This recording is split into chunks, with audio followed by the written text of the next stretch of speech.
Hi, welcome to our channel of IGNOU audiobooks, Indira Gandhi National Open University, Staff Training and Research Institute of Distance Education, STRIDE, Master's Degree Programs, Master of Arts, Distance Education, MADE, Second Year. MDE-16 Curriculum Development for Distance Education. Block-2 Curriculum Development. Unit-1 Towards Curriculum Development. 1.0 Objectives. After completing this unit, you should be able to L. State the educational purposes which are relevant for framing a curriculum. L. Select appropriate learning experiences to suit a given set of educational purposes, with a provided task. L. Organize learning experiences for effective instruction. L. Evaluate the effectiveness of learning experiences, in a given situation. L. Analyze your own educational situation in terms of curriculum frame, i.e. purpose, learning experiences, organization and evaluation, and to say where it leads. Let us take up for discussion the theme of the unit under consideration. 1.1 Introduction. In Unit 1, Block 1 of this course, we expressed an interest in arriving at a conclusive definition of the concept of curriculum and traced the evolution of curriculum as a field of study. We then argued that curriculum theory is as scientific as any other scientific theory insofar as both happen to be plans of action. We placed curriculum as a field of study in its social, philosophical, psychological and historical context in Block 1.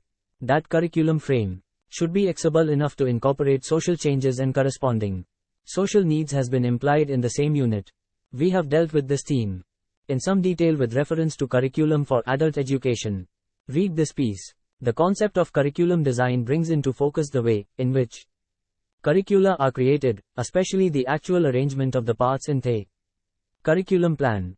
The term curriculum design, sometimes called curriculum organization, refers to the arrangement of the elements of a curriculum into a substantive entity. The parts, sometimes called components or elements, that are arranged in a curriculum design are 1. Aims, goals, and objectives. 2. Subject matter. 3. Learning experiences and 4. Evaluation approaches. Ornstein and Hunkins, 1986. Now look at the structure of this unit. Can you link up what has been described in the above paragraph with the structure of this unit? You are right. This unit consists of the what and how of the curriculum frame, i.e., the relevant considerations needed for framing the curriculum. We intend to take up the dominant curriculum paradigm and discuss it briefly for illustrative purposes. 1.2 Curriculum Paradigms. In this unit, we shall be talking about three paradigms of curriculum. They are 1. The practical paradigm, 2. The emancipatory paradigm, and 3. The empirical paradigm. Of these, the last one, i.e., the empirical, also known as the perennial or analytic, is considered the dominant curriculum paradigm. Therefore we shall devote a complete section, i.e., section 1.3 to discussing it. In this section, we shall discuss the others at reasonable length. Paradigm the NED. Let us begin our discussion with an activity. Look up the meaning of paradigm in the dictionary. Now read what we mean by paradigm here and check whether the meaning you have found in the dictionary matches this. To us, a paradigm is a connected set of ideas, values, and rules that governs the conduct of an inquiry and the ways in which data are analyzed and interpreted. It suggests that in a paradigm, anomalies are bound to occur from time to time. In the physical sciences, for example, the interactions of matter and energy within the atom could not be explained sufficiently by Newtonian physics. Similarly, problems regarding the speed of light and the nature of time and space in the universe of astrophysics necessitated new forms of inquiry. Similarly, we can refer to other revolutions and changes in paradigms in science and even to the gradual acceptance of a round earth instead of a at one. By implication, we say that a paradigm cannot be static. It is dynamic as it incorporates changes from time to time. Nevertheless, a paradigm is essential to guide an inquiry. Having thus outlined what we mean by a paradigm, we shall now talk about it in the context of curriculum. Let us consider the following two questions. 1. What considerations are most relevant when we frame a curriculum? 2. How do we think about these considerations? The first question or the what question does not directly pertain to the what that should be taught. Instead, it centers on what considerations we should keep in mind when framing, analyzing or developing a curriculum. And the how question refers to how inquiry, research should be conducted. Obviously, these questions invoke the consideration of paradigms. 1.2.1 The practical paradigm. In the practical paradigm, curriculum is done as between continuous interaction among teacher, learner, subject matter and environment. The definition of the practical paradigm admits the entire culture of the classroom as the curriculum. This includes everything that happens there, both subject matter and environment. Curriculum is, thus, anything that influences or shapes the thought, feeling, outlook and behavior of learners.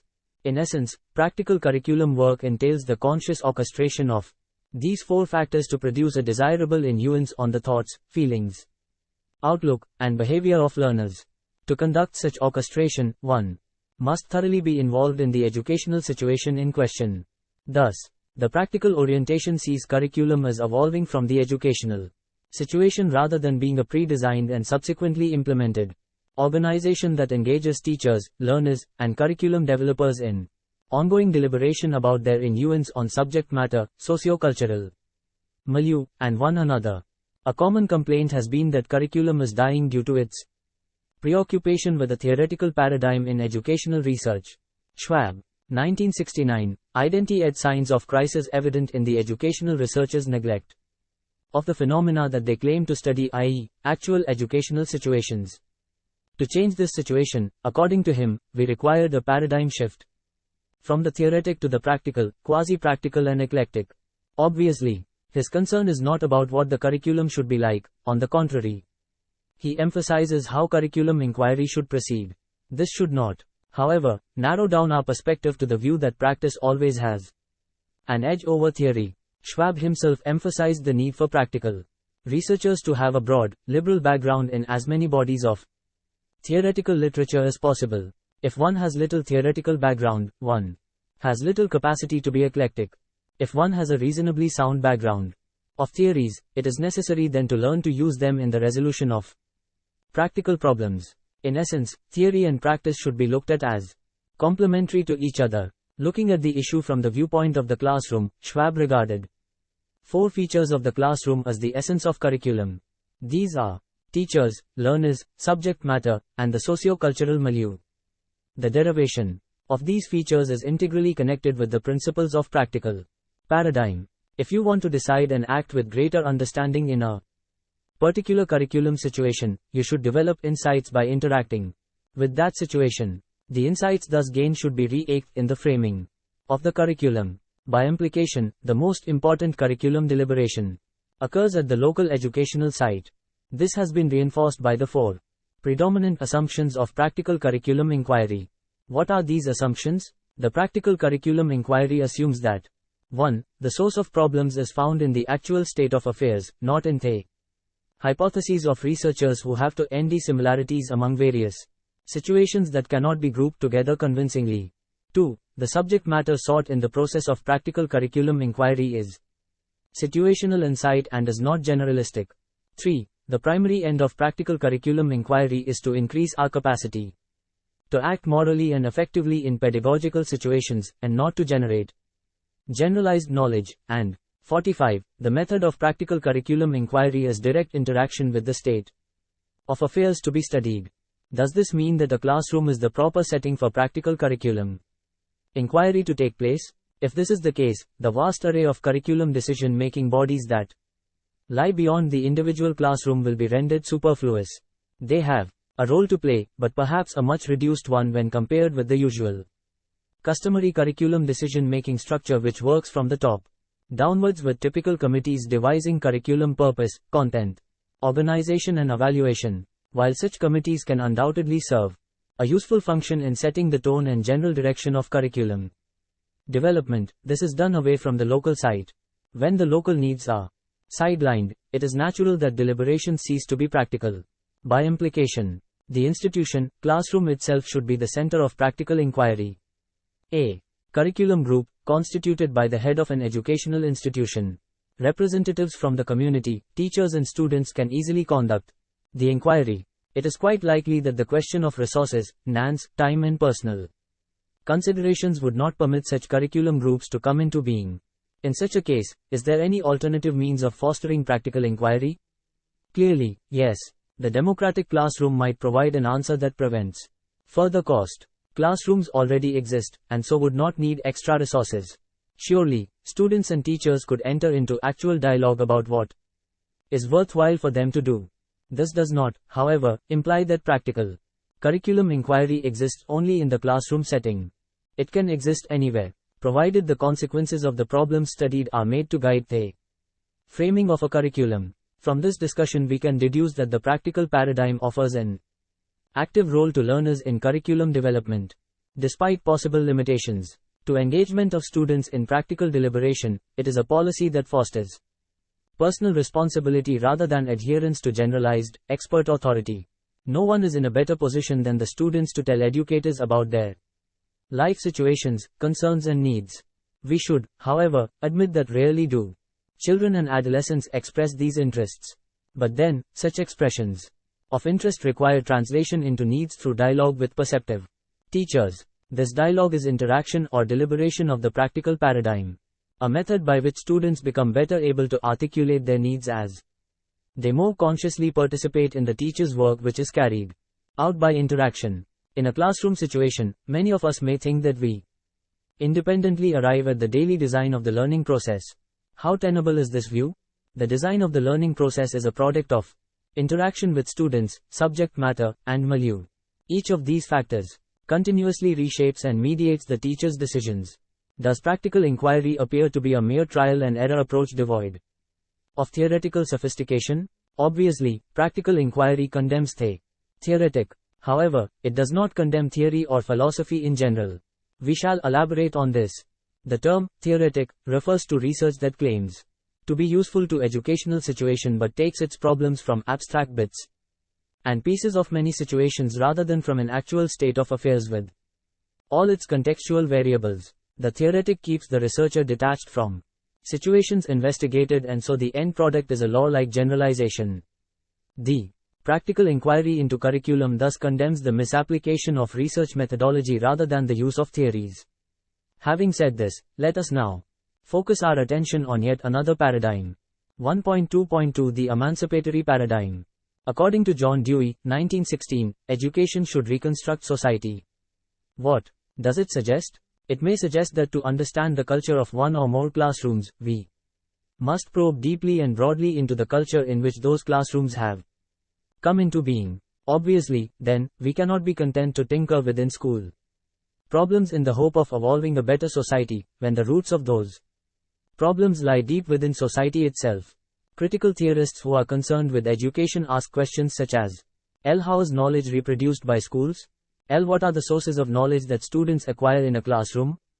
How do students and teachers resist or contest that which is conveyed through lived experience in classrooms? What do students and teachers realize from their classroom experiences? In other words, what impact does the classroom have on their outlooks? Whose interests are served by the outlooks and skills fostered by schools? When served, do these interests move in the direction of emancipation, equity and social justice, or do they move in the opposite direction? How can students be empowered to attain greater liberation, equity and social justice through schooling alone? Though the above questions pertain to the classroom setup, they also hold good for distance education situations. The questions posed here clearly imply that emancipatory curriculum assumes a state of severe oppression of individuals in their niche that emanates from ideological and socio-economic forces in the broader world. These oppressive forces inhibit educational growth. To those we follow Dewey's views on education, it is imperative to overcome these impeding forces. The term emancipation, in our context, thus refers to an integration of the theoretical critique of society and action or practice that seeks to improve society and the individual through education. In other words, we shall say that emancipation refers to a liberation of oneself to enable growth and development from the ideology of social conventions, beliefs, and modes of operation. An emancipatory curriculum draws heavily from the practical assumption that knowledge or reality is intersubjectively constructed and meanings created within historical, political, and social contexts. If the ideology that propels a society is itself created rather than received, emancipatory curriculum paradigm follows that it can be recreated. Now, we shall discuss the major thrust of the unit, i.e., the essential components of curriculum by taking up Tyler's 1949 curriculum paradigm. 1.2.3 The empirical paradigm.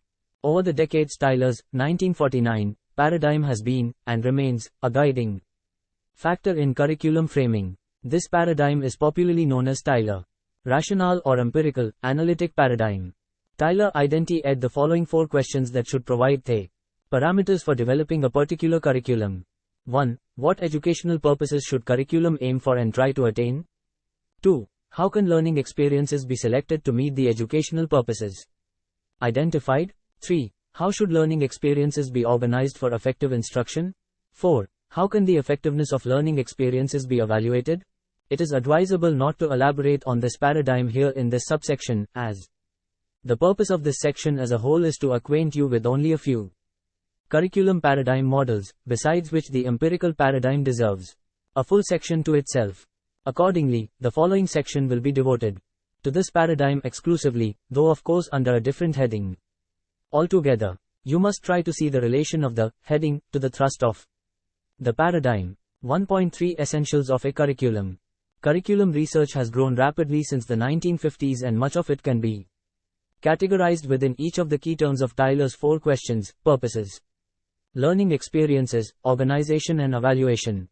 And we call these items the essentials of curriculum. What Tyler advocated has become the paradigm, the governing rules, for the conduct of educational research, and remains prominently dominant today. Here, we shall take up in detail each one of the Tylerian parameters for curriculum. 1.3.1 Setting educational purposes. In this subsection, we shall look at the different possible forms that purposes may take, and also touch upon the criteria that may be used as a basis for selecting the corresponding learning experiences. However, let us be clear that form and substance exist in dynamic interplay. Their separation, as visualized here, is only for our purposes of analysis and ease of presentation. Educational purposes may be presented in 4 different forms. They are 1. Global, 2. Behavioral, 3. Evolving, and 4. Expressive. We shall touch upon each of them in the given order. 1. Global purposes. These are broad-based statements of the purposes of education. We frame curriculum depending on how we perceive the broad purposes of education. For example, Plato saw the virtuous life as the ultimate goal of education, and Aristotle thought happiness as the goal of education. The specifics that they advocated for educational practice were directed towards attaining these ends. Throughout the history of educational thought, the guiding power of some global conception of the good life exists in almost every proposal for curriculum and teaching. In recent years, the emphasis on universal education has forced the curriculum specialists to broaden their outlook regarding the ultimate purpose of education, which had changed from aiming at the preparation of cultured men to best serving the public at large. Global purposes are designed to provide educators with general, prescriptive guidelines. In other words, these purposes are intended as open-ended principles supporting the idea that professional educators should not be given curriculum recipes. They should be, however, expected to interpret global goals creatively to fit situational needs. 2. Behavioral purposes. We can define behavioral objectives as very specific statements of purpose for which an end result, or terminal behavior, is stated in observable terms. We may state that historically behavioral objectives were probably part of apprenticeship systems where apprentices were expected to master certain tasks. This was first advocated for the curriculum field by Franklin Bobbitt, and later Mager and others popularized this approach. Schubert, 1986. Now we shall attempt to recall, by working out the following exercise, what we have studied so far in this unit. Our answer to the above exercise would clearly suggest that we should be able to state behavioral objectives pertaining to all that we teach in order that what we are doing be made clearer and more explicit. Further, we can communicate accurately to parents and students exactly what we intend to teach, do. Clearly, by stating objectives in behavioral terms, it is much easier to evaluate the curriculum as well as the performance of students. In this connection, we may present the taxonomies of Bloom, Krathwohl, and Harrow. Schubert, 1986. Bloom, 1956, developed a taxonomy of behavioral objectives in the cognitive domain that covers 6 phases from lesser to greater complexity. Note that this will be tackled in greater detail In Unit 3 of this block, recall, comprehension, application, analysis, synthesis, evaluation. Similarly, Krathwohl, 1956, and others developed a hierarchy of objectives. In the affective domain, beginning with receiving a value complex, philosophy of life, and moving through response, evaluation, organization, characterization in relation to it. Anita Harrow, 1972, developed a taxonomy of objectives in the psychomotor domain that covers also hierarchy through observation, imitation, practice, and adaptation. Remember that you will have a more detailed picture of this in Unit 3 of this block.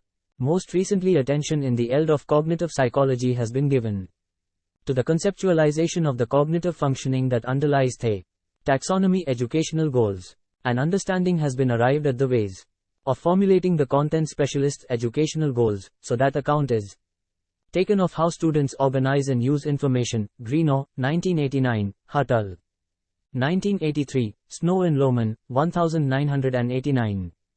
However, some object to taxonomies with the contention that they inappropriately separate integrated aspects of human functioning. In other words, they may cause teachers and curriculum developers to perceive students as having separate cognitive, affective or psychomotor sides. A teacher, for example, may believe that a lesson is cognitive, and so ignore its affective consequences and implications. Nevertheless, it should be clear to us that this was not the intent of Bloom, Krathwohl and Harrow. Instead, these taxonomies have been developed as analytic tools to help researchers and practitioners look more clearly at the relationship between educational objectives and the complex processes of cognitive, affective and psychomotor functioning. 3. Evolving purpose. Evolving purposes suggest that objectives are not the pre-specifications of educational experience, but the outcomes of such experience. For example, students as human beings want to engage in learning experiences that satisfy their needs.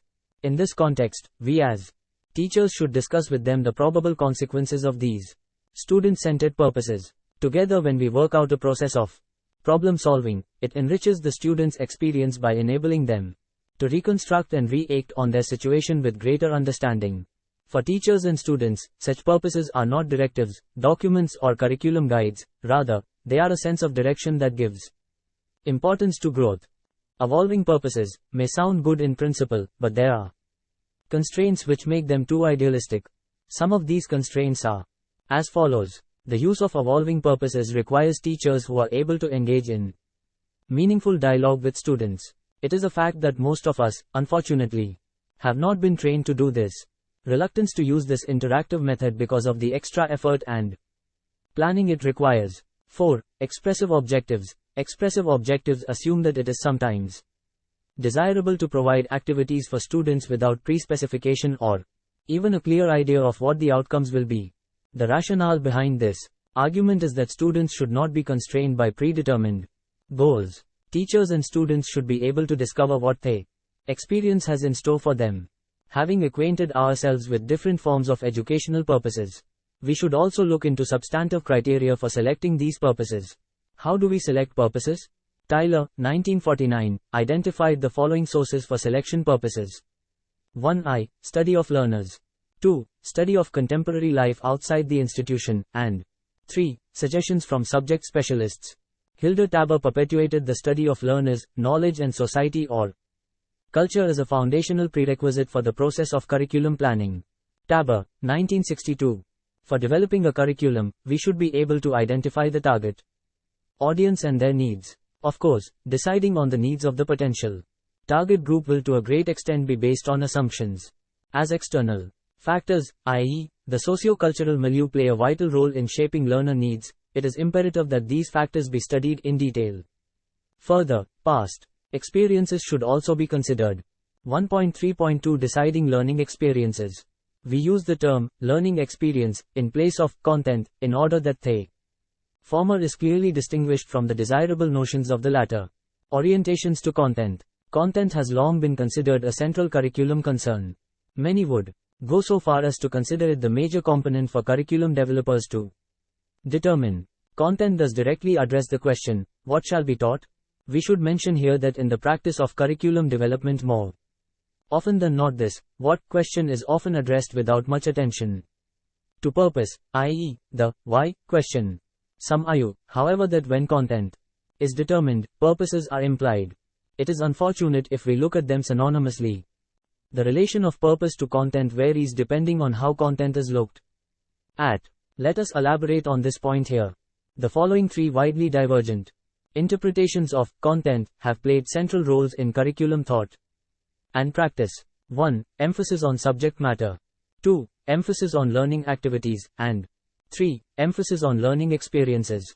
Let us take up and discuss each one of these interpretations in the order in which they are given. 1. Content as subject matter. Traditionally, content has been treated as knowledge to be acquired. The emphasis, however, is on knowledge to be disseminated from educators to learners.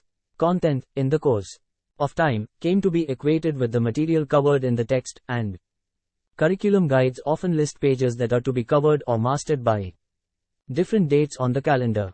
Lectures and textbooks remain dominant providers of contents as subject matter. Subsequently, a major market has emerged for publishers of textbooks. Besides textbooks, now a variety of integrated systems of worksheets and individual study materials, programmed materials, computer software and so on have been developed, focusing in different ways on the same topics. Although major studies have been made from the days when the subject matter was conveyed exclusively by text and word of mouth, i.e., lectures, to the individualized learning materials, multimedia systems, use of computer, etc., the purpose is very much the same. It is to impart concepts, knowledge, principles and skills to learners. Thus, curricular content is that which is to be learned, namely, the subject matter derived from the disciplines of knowledge and rendered appropriate for different age groups and ability levels. What does it suggest? The emphasis on subject matter takes for granted that curriculum is a matter of pre-specification. This implies that experts know what is best for teachers to teach and learners to learn. Thus, it is elitist in exerting control over the education of others without allowing them active participation in learning. Furthermore, emphasis on subject matter relegates content to disciplines alone. By implication, it presupposes that personal experiences and activities of learners have bearing upon what they learn. Thus, content has been, and still is viewed as a product to be received and not a process to be experienced. 2. Content as learning activities. The history of curriculum practice prior to the 20th century was almost exclusively dominated by a subject matter approach to content. At the beginning of the 20th century, there was a shift in this approach. The emphasis urged that curriculum should respond to the needs of contemporary society. How shall we translate such needs into curriculum? Bobbert suggests that the needs of a society can be identified by observing the activities of the adult population.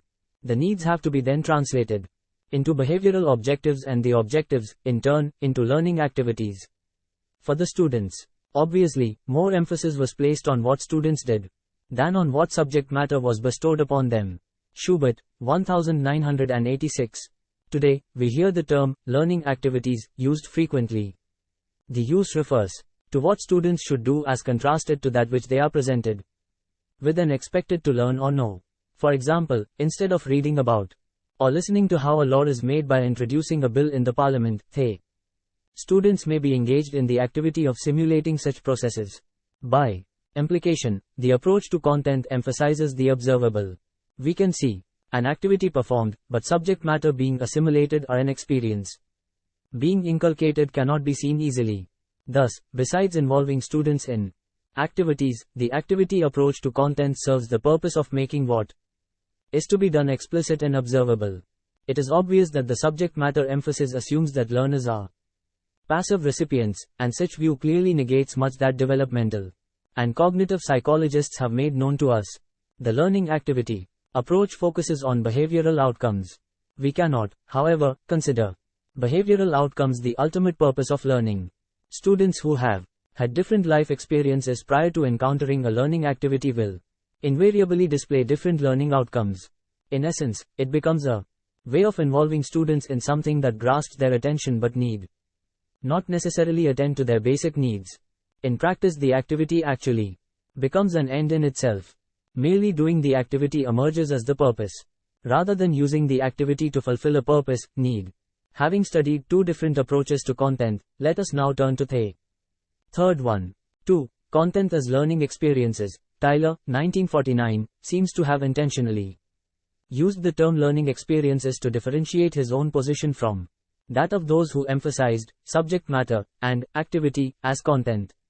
He expressed that the term learning experience is not the same as the content with which the course deals nor the activities performed by teachers, learners. Instead, it refers to the interaction between the learner and the external conditions in the environment to which the learner can react. Let us elaborate on this. In a teaching, learning process, learners and teachers engage in an academic dialogue. Teachers, usually, have broader experience in relation to the general purposes of curriculum. Learners have greater understanding of their own life experience. When they engage in a dialogue, then what is in the best interest of the learner to experience emerges naturally. For instance, in a classroom situation, a skillful teacher begins with the current, often superficial, interests of students and through discussion, helps develop a mutual realization of deeper interests which these surface interests may represent. The teacher then draws upon an eclectic awareness of the disciplines of knowledge and relates existing knowledge to fundamental needs and interests of the learners. A word of caution. Our stand is that the concept of content must move beyond what is externally imposed on the learner to that which is internally realized as valuable for growth. When content is conceived as learning experiences, it becomes a part of the learner's being, real to his or her life, a springboard to self-realization, and is governed by self-control as opposed to elitist control. Thus, the content, in this sense, is a psychological construct as contrasted to the idea of content as subject matter to be delivered or activity to become engaged in. Of course, we should say here that to conceive of content as experience in the minds of others, or what they realize as a result of experience, is much too intangible. Obviously, we cannot get inside the minds of other persons to monitor how every environmental episode that they encounter affects their outlook. However, if we cannot know how environment affects the outlook of the learner, we may not have any basis to suggest curriculum inputs. This position leaves too much of the learning process in the control of students. But then, at a lower level, due to immaturity, it is difficult for them to decide what is best for them to learn. In this situation, the onus is on the curriculum developers to interact meaningfully with the students and bring to the surface what is best for them to learn. Among other things, our discussion of different interpretations of content clearly indicates that selection of content primarily depends on how we perceive it. However, irrespective of what our approach to content, there are a few common criteria for selecting content. Let us look into them now. Criteria for selecting content. Various influences, which include our interpretation of content, govern decisions about what content should be offered. For our immediate purposes, we shall consider the following 8 criteria which influence the selection of content. 1. Social needs. As curriculum is seen to perpetuate socio-economic values and structures that exist in a society, content as a part of curriculum should be selected to serve this purpose. A great deal of content selection depends on the nature of the needs that a society visualizes for itself. 2. Test of survival. The duration of time can be considered an indicator of what should be taught. If any content has endured the changes of decades and centuries, it must be worthwhile. However, we should note here that all that persists may not be the result of conscious choice. Very often, it may obtain from tradition or even from mindless habit. 3. Structure of the disciplines. Here the suggestion is that each discipline has an inherent, deep structure of its own. Therefore, curricular content should be presented in a form that enables students to comprehend this structure. 4. Utility. Curricular content is selected because it is useful to the learner as an individual and the society as a whole. For example, in a rapidly changing world, it is necessary to develop coping strategies or life skills. These might include critical thinking, problem solving, and the kind of resourcefulness that allows one to end one's way around in new or difficult circumstances. 5. Publisher's decision. Although it may not appear as altruistic as some of the other criteria for content selection, some argue that curriculum developers at the school level exert little impact on the content taught. Generally, the practice has been that they merely select which series of textbooks or instructional system to adopt. It is a fact that most of the publishers have greater expertise at their service than institutions have. For instance, they can hire noted scholars from different disciplines to develop content for their texts and put the materials in a form that appeals to students' interests and motivates them. Through marketing strategies, they can easily find out what educators want to buy and what appeals to and works well with students. 6. Political pressure. Those who are at the helms of affairs at educational institutions are forced to cater to public demands and to partisan politics. Such demands surface at many levels, from school to community, from state to nation, from interest group to international conflict and influence the curriculum accordingly.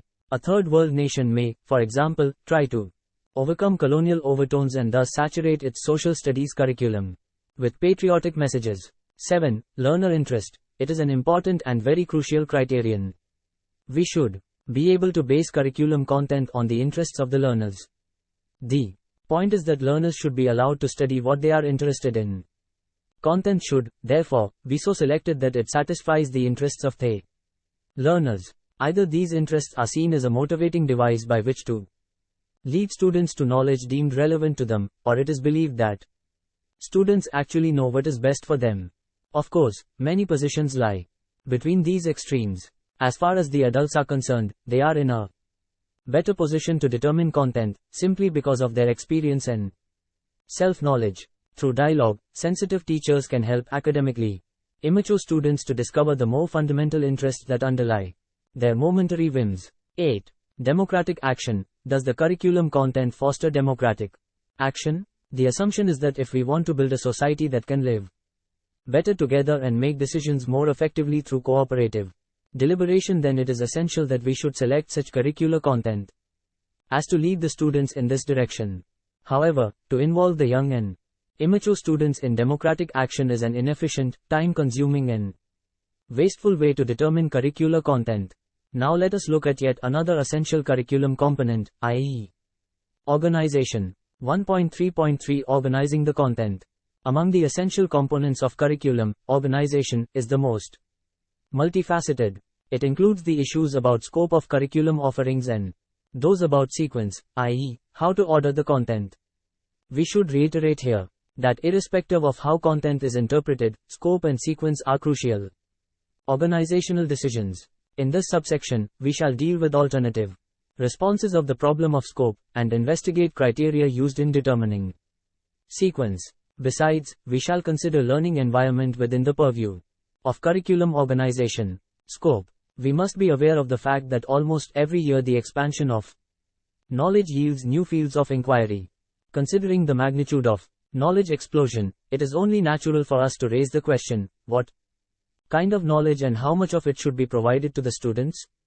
Clearly, we should admit that there is not enough time to offer all existing areas of study. Thus, by the middle of the 20th century, the following 5 approaches to scope had emerged. 1. Separate subjects. According to this approach, disciplines represent discrete bodies of knowledge that should be studied separately and that some disciplines are more essential than others. The convention has been, therefore, that a few subjects are seen as most worthwhile, and we should offer those, and reject other areas of knowledge as less basic. For example, it is not uncommon to hold that one discipline, such as science, is highly useful and another, such as music or art, is a frill added on to this real knowledge. 2. Broad fields. This approach clearly negates the view expressed in item 1 above. It correlates subject areas and fuses them together in practice. For example, in a unit on World War II, the student will be asked to read appropriate literature and write essays on the issues concerned. In doing so, they will study the historical, geographical, and socio-economic aspects of the issues for a unified purpose rather than consider them as individual subjects. 3. Projects. The projects approach involves students in an overreaching project and relates many subject areas to it. The project approach demonstrates to students that it requires a perspective based on many different disciplines to understand any single facet or problem of our culture, society, personal lives, or intellectual interest. The main criticism against this approach is that usually projects are artificial rather than genuine outgrowths of student interest. 4. Core. The core curriculum brings the disciplines together under the organizing center of social problems. For example, a social problem such as poverty, population, war, ecological issues, etc., can be studied by engaging Students in research that enables them to draw insights from many different disciplines as well as from practical experience. The core demonstrates the use of knowledge by applying it as it is learned. It motivates students by engaging them in the study of problems that are of broad, general interest. But then social problems are too abstract for most students. They fail to see a connection between them and their own lives. Also, core has a totally different meaning today.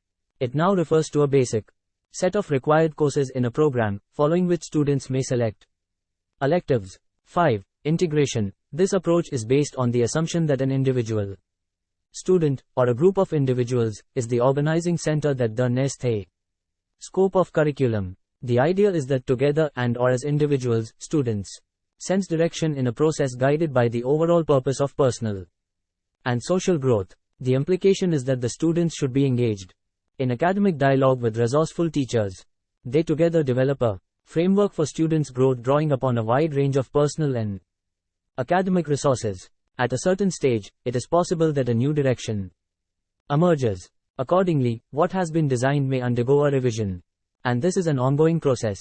Besides updating the curricular content, this approach enables students to realize that they are authors of their own life and learning. However, we should accept that it is difficult to follow this approach in a situation when academically immature students are involved.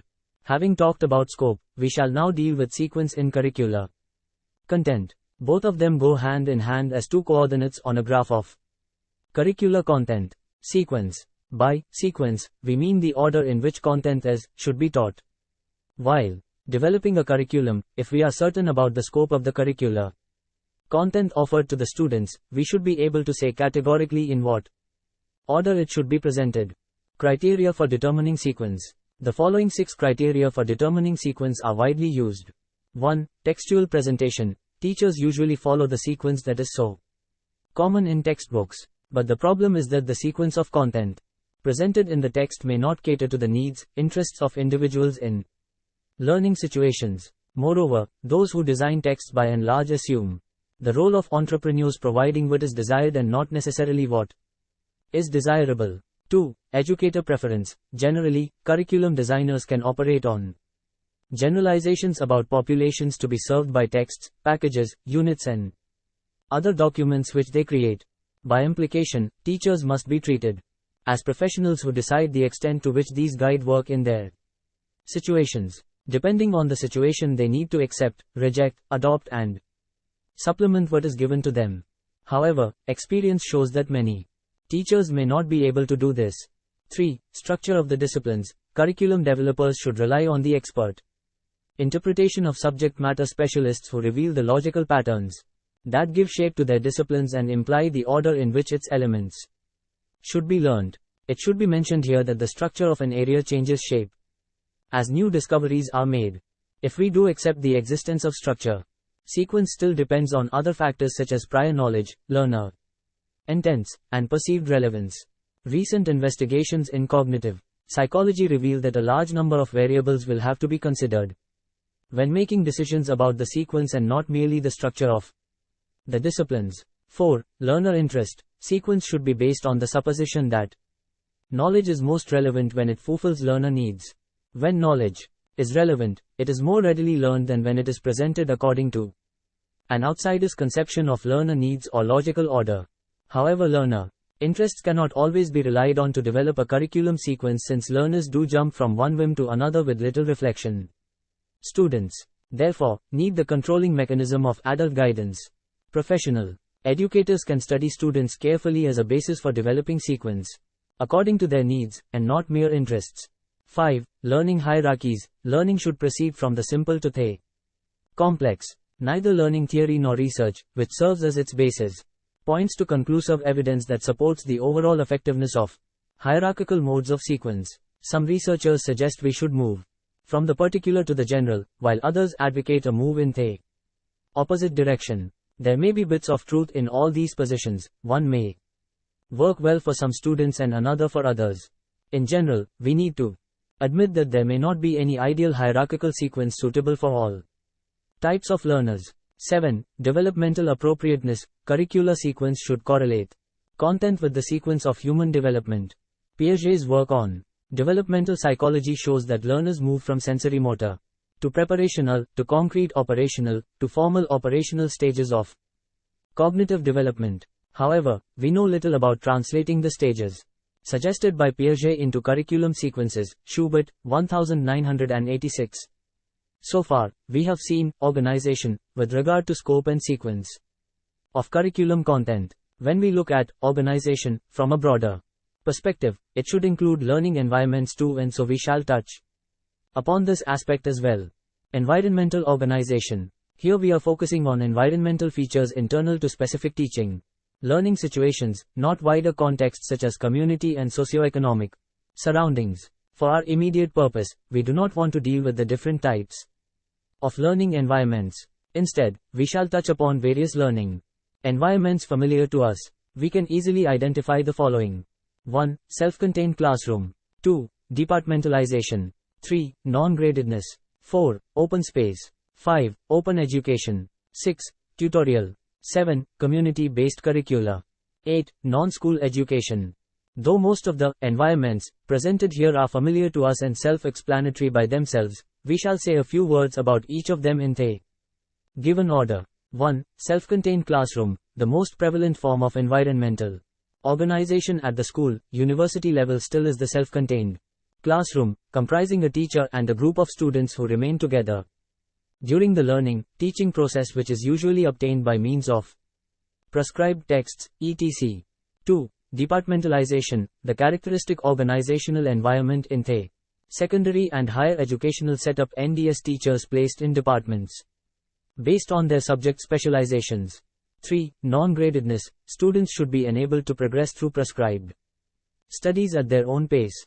This can be done by establishing accessible mechanisms for students to engage in advisory dialogue with teachers, to become aware of their own sense of direction, to learn individually and in groups, and to make use of a variety of personal and material resources for learning. 4. Open space. The suggestion is that teaching, learning should take place in the open.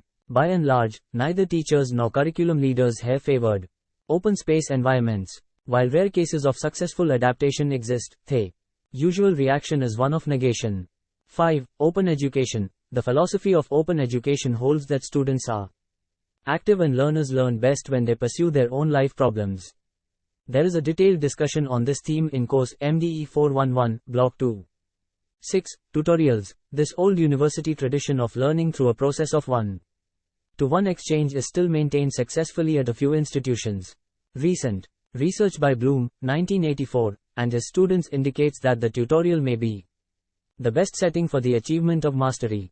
7. Community-based curricula. It is on the basis of work-study programs that engage students in academic study for half a day and then schedule them to work with a business or industry for the rest of the day. The purpose of such programs is to acquaint the students with the world and at the same time ease their eventual transition into the job market. A considerably different image of community-based curricula was developed under the title School Without Walls. The underlying philosophy it proposed was that the community itself is a better learning environment than the classroom. Thus, students were involved in expeditions to all parts of the country to learn from the richness of experience it embodies. 8. Non-school education. It does not teach lessons based on a formalized curriculum. To illustrate this, we refer here to the implicit curricular and learning environments that saturate our culture through television, radio, pop music, church, scouting, movies, street gangs, homes, families, peer groups, jobs and the like. Each of these is a learning environment. In Unit-1, Block-1, we talked about how instruction has been viewed. Some use the term synonymously with curriculum and some treat the two as two different phenomena. Should instruction be considered separate from or as part of curriculum?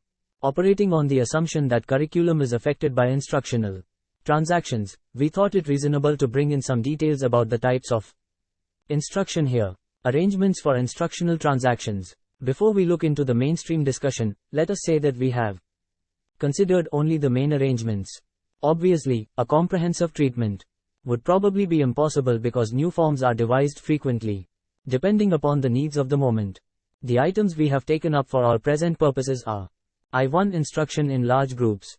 2. Instruction in small groups. 3. Individualized instruction. 4. Team teaching. We shall discuss each one of them in the given order. 1. Instruction in larger groups. Large group instruction is the mainstay of traditional education. In our context, it ranges from large lecture hall to whole class presentations. The purpose of a course is to pass on a fairly large quantity of information, ideas, or effective inputs in a relatively short period of time to a large body of students. Our experience shows that the success of large group instruction depends upon the performance of the teacher and the willingness of learners to pay attention to what is being taught. We can cite the following as drawbacks of this system. 1. Lack of personalization. 2. Ineffective performance of the teachers.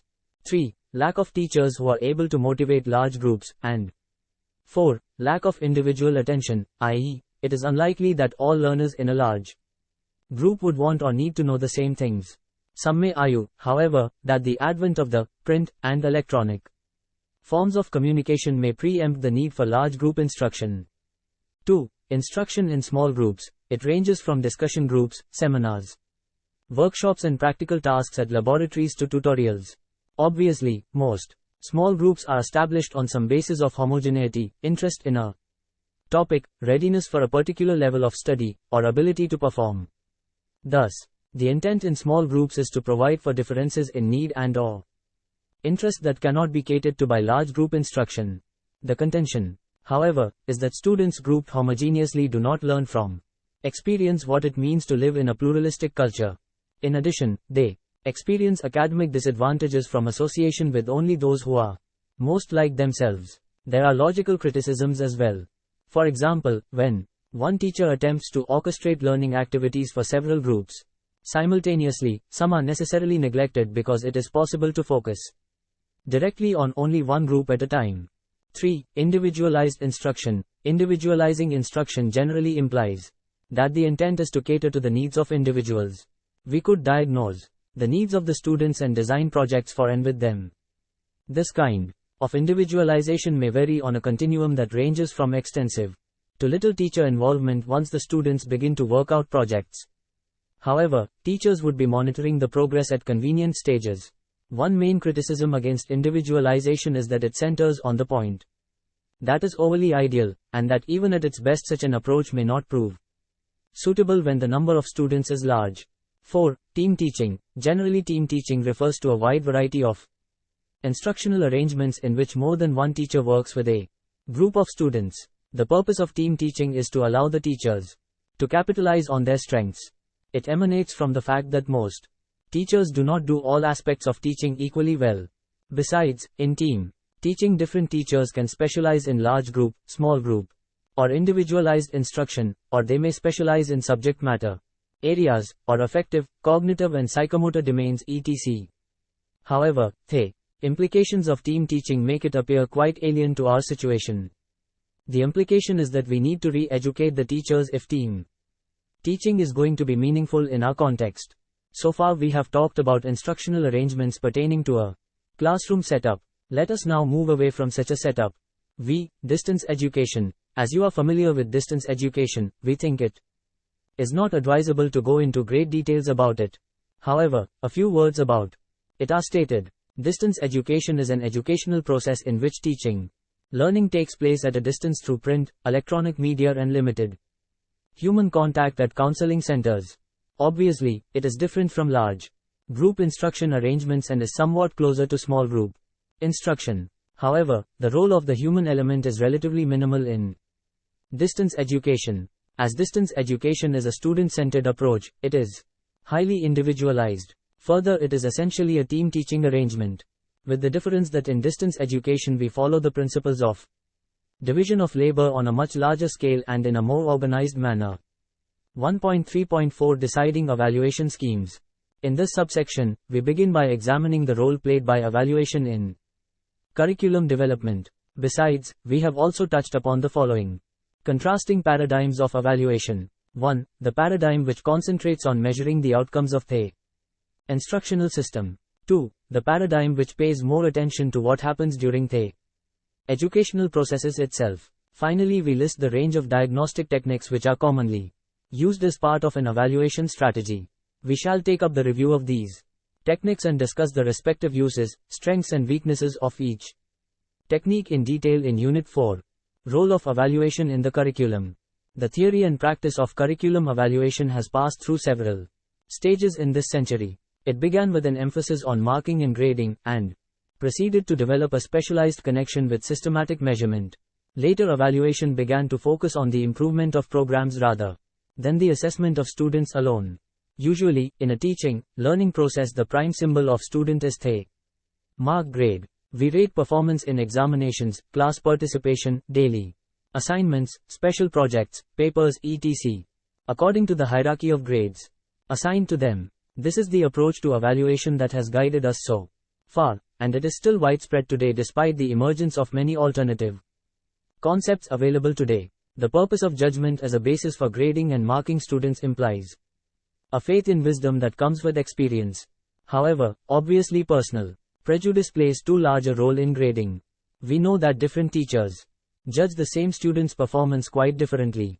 By implication, the process of evaluation needs to be conducted more systematically and measurements carried out with the help of established criteria or norms.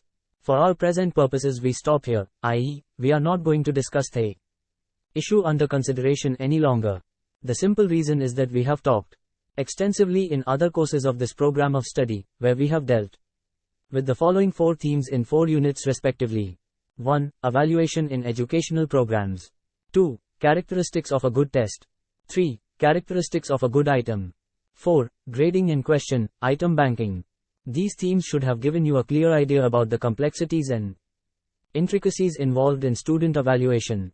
Though the terms assessment and evaluation are often used virtually synonymously in common parlance, here we shall learn assessment as those activities that are designed to measure student learning achieved as a result of a teaching, learning situation, and evaluation as a series of activities that are designed to measure the effectiveness of a teaching, learning system as a whole. However, we should note here that the results of student assessment form part of the wider evaluation process. Within the systematic approach to curriculum development, the role of ongoing monitoring and evaluation of the system has been shown to be of vital importance to its development and evaluation. Due to the cyclical and interactive nature of the system, each cycle can benefit from the experiences and feedback obtained cycles. Whether it is a complete course, part of a course, a particular teaching session, a self-instructional program, or a teaching aid, i.e., film or video, we can never be satisfied with the first attempt or even with revised versions. If we agree that the system can always be improved, it is quite natural ongoing evaluation will always be an integral part of the design process. However, the scope and depth of evaluation that is carried out in any particular case will vary according to the nature of the situation, as indeed will the evaluation methods used. Circumstances. Nevertheless, we cannot underestimate the importance of using appropriate evaluation procedures to monitor the instructional system and provide the basis for improvements. Obviously, then, feedback obtained from such evaluation should shed light on the appropriateness of the methods of course production, teaching methods used, the structure adopted, the implementation strategy, the student assessment methods etc. Figure 1.1, Curriculum Development, System Approach.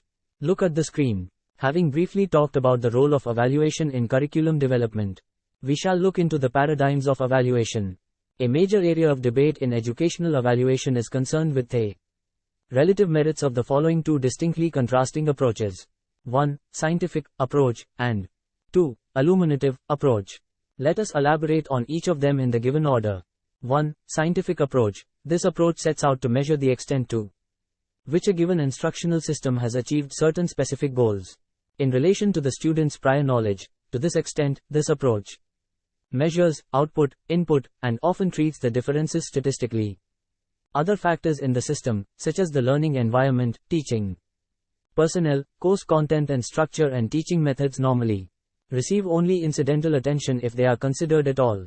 This general system approach has been used when measuring the relative efficiency of different methods of teaching towards a common end, and also to measure the effectiveness of self-instructional programs in achieving stated objectives. It has led to the use of systematic objectives-oriented evaluation procedures. 2. Illuminative approach. By comparison, this approach is more concerned with studying the ongoing process of education.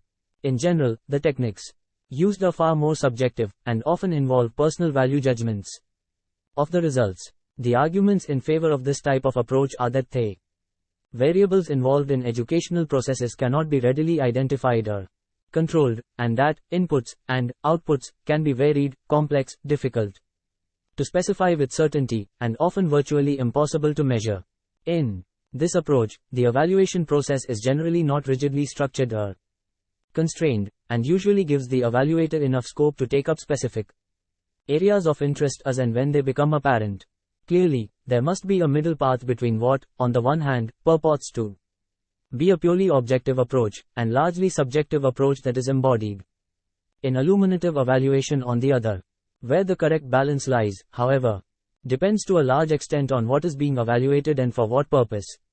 Now let us list the techniques commonly in use for the purpose of evaluation. Evaluation techniques. In view of the variety of information that one may be seeking during an evaluation program, it is normally advisable to use a battery of evaluation techniques. Some of the possible information sources are listed below. 1. Results from student assessment. 2. Student questionnaires and interviews. 3. Observation of the instructional operation in progress. 4. Feedback from teaching staff directly involved with the instructional operation and also with the system as a whole. And 5. Feedback from people who have an indirect link with the instructional system. Each of these sources of feedback generally has an important part to play, regardless of whether the evaluation is of a course or unit of teaching that is still in the process of development, formative evaluation, or of a fully developed instructional system that is already in use, summative evaluation. A word of caution. Many may insist that the 4 essentials of curriculum as propounded by Tyler, 1949, in the form of 4 basic questions constitute a stepwise curriculum recipe. Many synoptic curriculum texts over the past 4 decades use Tyler rationale as a mechanistic formula for designing curriculum. However, Tyler himself emphasized that his categories of purposes, learning experiences, organization and evaluation are intended to be analytic topics, not necessarily prescriptive directives. The process is basically cyclic, Wheeler, 1967, in nature with the following stages. 1. The formulation of a clear set of objectives for the curriculum. 2. The selection of appropriate instructional methods for achieving these objectives within the context of the curriculum. 3. The implementation of the curriculum, and 4. The assessment and evaluation of students and the curriculum respectively. However, we should admit that it is possible to provide examples of overlap within all the 3 curriculum paradigms. For example, although Tyler is credited with the rationale for an empirical analytic mode of study that serves technical interests, it is quite clear that much of Tyler's own consultation on curriculum and evaluation was practical in character. He was concerned with the process of enabling teachers, learners and curriculum developers to articulate sources of meaning and direction in their lives from their subjective experiences. 1.4 Let us sum up. In this unit we have begun with a definition of the term paradigm. Then we looked into 3 paradigms of curriculum. They are 1. Paradigm of practical curriculum inquiry. 2. Paradigm of critical praxis, and 3. Paradigm of perennial analytic categories. Of the 3, we gave more emphasis to the last one, as it has been the dominant paradigm over the years. Tyler, who has authored the Paradigm of Perennial Analytic Categories, identified the following 4 elements which give shape to a curriculum. 1. Objectives. 2. Learning experiences, materials. 3. Implementation, methods, and 4. Evaluation. We said that these have been and still are considered components of curriculum. Then we extensively discussed each one of them in the given order. Towards the end, we have cautioned that Tyler's advocacy should not be taken as a curriculum recipe. It should be looked at as a practitioner's guide. Thank you. Subscribe to our channel for more updates, and we will see you with the next chapter.